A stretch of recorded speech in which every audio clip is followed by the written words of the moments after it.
Bonjour, bien-aimés dans le Seigneur, que la grâce de Dieu demeure avec chacun d'entre nous. Au nom de Jésus, merci, c'est venant. Bien-aimés, nous touchons un sujet tellement important qui est un sujet à polémique, un sujet sensible et qui crée tellement de confusion. Pourtant, la parole de Dieu est claire là-dessus. Cela concerne justement cette affaire de voile. Les femmes doivent porter le foulard, les femmes doivent porter le foulard, ainsi de suite. Ces choses-là, qu'est-ce que Dieu dit par rapport à ça? Bien-aimés, la première chose à noter, c'est que ce soit le foulard, que ce soit le pantalon, rien de tout ça est écrit dans la Bible. Dieu n'a jamais parlé de ça. Il y a beaucoup de commandements qui sont instaurés par les hommes et on pense que c'est Dieu. Jésus avait été clair dans Marc 7, verset 7 à 8. Il dit que ces hommes-là donnent des préceptes qui sont des commandements d'hommes, mais qui ne sont pas des commandements de Dieu. Il dit que vous abandonnez le commandement de Dieu pour suivre votre tradition. Tous ceux qui vous ont interdit de ne pas porter le pantalon, les femmes, de ne pas porter de toujours porter le foulard, ce sont des commandements d'hommes. Ça n'est écrit nulle part dans la parole de Dieu. Il dit nulle part. Désolé. C'est la vérité. Nous avons fait toute une vidéo, tout un enseignement sur l'affaire de pantalon. Sur Deutéronome 22, le verset 5. Ça a été trop clair là-bas. Allez regarder, vous allez voir de manière claire de quoi est-ce qu'il s'agit. Mais là, maintenant, nous allons toucher particulièrement cette affaire de foulard et de voile là. Il faut noter ici que le voile existe, le foulard n'existe pas dans la Bible. Dieu parle ici du voile dans 1 Corinthiens 11. Quand Paul parlait du voile, il a lui-même donné la définition du terme voile là.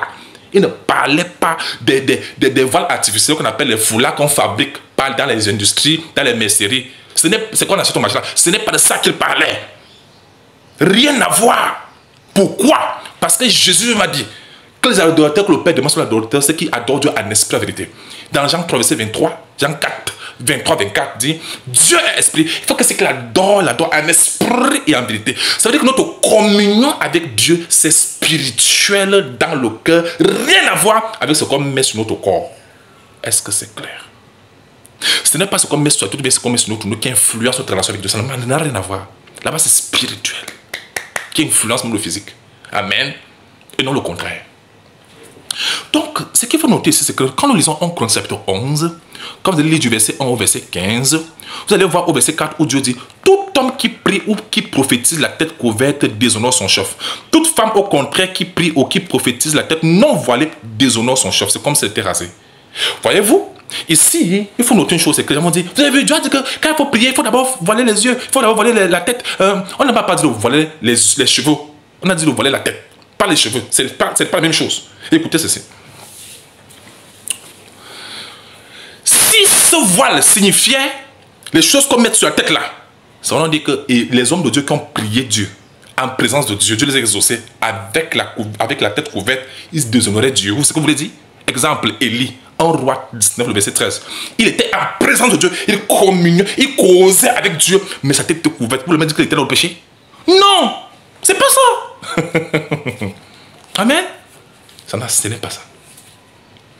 Dans l'Ancien Testament, les gens entraient dans la présence de Dieu et ressortaient. Vous comprenez? Maintenant, en Christ, on est né dans la présence de Dieu et on demeure éternellement avec Dieu et Dieu demeure éternellement avec nous.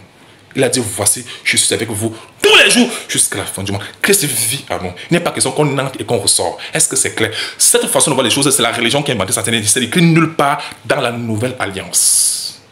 Nous sommes nés dans la présence de Dieu. Dans son royaume, nous vivons là avec lui éternellement. Est-ce que c'est clair? Deuxièmement, la prière, ce n'est pas qu'on parle à Dieu, Seigneur, Seigneur. Non, non, c'est pas la prière, c'est un dialogue, c'est une communion avec Dieu. Tu parles à Dieu, Dieu te parle. Les louanges, tout ce qu'on fait, nous sommes dans un esprit de prière sans cesse. Un enfant de Dieu est toujours dans un esprit de prière sans cesse.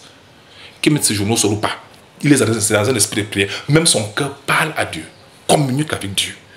Dieu lui parle aussi, alors lui met la parole de Dieu. Même ministre la parole de Dieu fait partie de la prière. Est-ce que vous comprenez?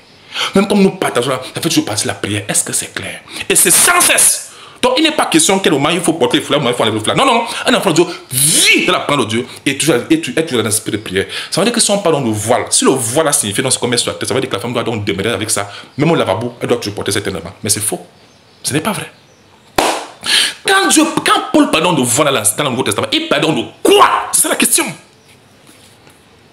Le même Dieu qui a inspiré Paul à parler du voile a aussi donné la définition du voile. Nous allons voir ça.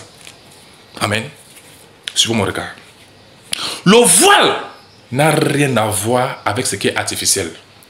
C'est-à-dire les foulards. Si le foulard était le voile, parce que ça couvre la tête, alors les feuilles de macabo, les feuilles de plancton qu'on met sur la tête, c'est toujours le voile, oui ou non? C'est toujours le voile. Ça veut dire que même les trucs comme ça qu'on met sur la tête, c'est toujours le voile, oui ou non? Ça veut dire que même les casques, ça serait toujours le voile. Ça signifierait aussi que même les perruques que les femmes achètent là, et qui mettent sur la tête, ça couvre la tête mais ça ne couvre pas la tête. On va dire que c'est une couverture de la tête, non? On va dire que c'est le voile, non? Mais ce n'est donc pas ça. Le couverture de la tête, non? On va dire que c'est le voile, non? Mais ce n'est donc pas ça. Le voile. Si le voile était ce voile artificiel là, c'est-à-dire les foulards, les plastiques, les casques, tout ce qu'on met sur la tête, cela signifierait que tout ça aussi fait partie du voile. Mais ce n'est pas de ça que Dieu parlait, amen. De quoi est-ce que Dieu parlait quand il parlait du voile? Il parlait de quoi? Quand Paul parlait du voile, avez-vous demandé à Paul, quand vous avez lu une femme ne doit pas porter ceci, une femme ne doit pas faire ceci, avez-vous lu tout le chapitre pour voir de quoi est-ce que Paul parlait?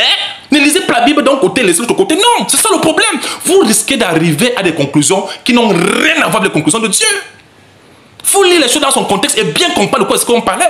Écoutons donc, c'est même Dieu qui est inspiré pour la parole du voile. Écoutons donc la définition, la révélation qu'il donne par rapport au voile. Et non, c'est que les églises et les religions là, imposent aux gens. Non! Suivons ça. En Corinthiens 11, le verset 13 à 15, c'est écrit. Jugez en vous-même. Est-il convenable qu'une femme prie Dieu sans être voilée? La nature elle-même ne vous enseigne-t-elle pas que c'est une honte pour l'homme de porter de longs cheveux? Vous voyez, on parle maintenant des cheveux. Il dit, mais que c'est une gloire pour la femme d'en porter parce que la chevelure lui a été donnée comme voile. C'est une question. Mais là, maintenant, lisons le même verset, la version Semeur. Vous allez voir que là, c'est même une déclaration claire du Seigneur. Nous lisons. Jugez-vous de cela. Est-il convenable pour une femme de prier Dieu, la tête couverte, la tête découverte? Ne paraît-il pas naturel à tout le monde? Ne paraît-il pas naturel à tout le monde? C'est pas normal, c'est pas logique. C'est la question qu'on pose ici. Ne paraît-il pas naturel à tout le monde que c'est une indignité pour un homme de porter de longs cheveux, mais qu'une longue chevelure fait honneur à la femme? Car, écoutez, oh mon Dieu, car la chevelure lui a été donnée pour lui servir de voile. C'est une déclaration claire. Donc la chevelure, voilà le voile. Pourquoi? Parce que c'est un voile naturel donné par Dieu lui-même. Et non ce qu'on vient ajouter d'artificiel à sa tête. Non, non, ce n'est pas ça. La chevelure dont Paul parlait, c'était le voile dont Paul parlait, cela, il parlait de la chevelure de la femme. Montrant ici que les femmes doivent bien entretenir la chevelure naturelle et que les hommes ne doivent pas porter de longs cheveux. Vous avez compris? Vous avez compris? Donc, les bien-aimés dans le Seigneur, il faut noter que la chevelure, les femmes doivent entretenir leurs cheveux naturellement. Vous croyez qu'entre vous présenter devant Dieu, avec des choses qu'on a achetées au marché, là, qu'on met sur la tête, et vous présenter devant Dieu avec ce qu'il a donné de naturel, c'est ce qui est naturel qui compte. Ce n'est pas ce qu'on vient ajouter ça. Non, non. Donc, et deuxièmement aussi, le voile dont Dieu parle ici, la couverture dont Dieu parle ici, c'est une couverture spirituelle qui est Christ lui-même. Galates 3, 26-28. Tous ceux qui ont été baptisés en Jésus, ils ont revêtu Christ. Nous sommes en Christ. Pourquoi? Parce que ça ne sert à rien de mettre les choses sur les têtes si on n'est pas en Christ. Ça ne sert à rien de porter tout ce qu'on peut porter, mettre les choses sur la tête chaque fois si le cœur n'y est pas. Ce n'est pas né de nouveau. Parce que celui qui n'est pas nouveau, il ne verra pas le royaume de Dieu, a dit Jésus. Ça ne sert à rien. Si on n'a pas le voile spirituel qui est Christ, l'Esprit de Dieu, ça ne sert à rien de mettre les choses sur les têtes. Il faut être né de Dieu. Il faut être en Christ, couvert en Christ. C'est ça. La Bible dit dans Colossiens 3:3 que notre vie est cachée avec Christ en Dieu. C'est ça la véritable couverture, le véritable voile spirituel qui sauve et qui donne la vie éternelle. Et aussi, le voile aussi, c'est la chevelure de la femme. Rien à voir avec les tissus qu'on vend au marché. Amen. Alors, mes bien-aimés, est-ce que c'est donc interdit de prier avec les cheveux voilés ou avec les foulards? Que tu mettes le foulard ou pas, ça ne change rien. Puis que ton cœur soit connecté au Seigneur. Puis que ton esprit soit en harmonie avec le Seigneur. Puis que tu sois couvert en Christ. Sinon, tout cela ne sert à rien. Que le Seigneur vous bénisse et qu'il vous garde. Que le Seigneur vous bénisse. Amen.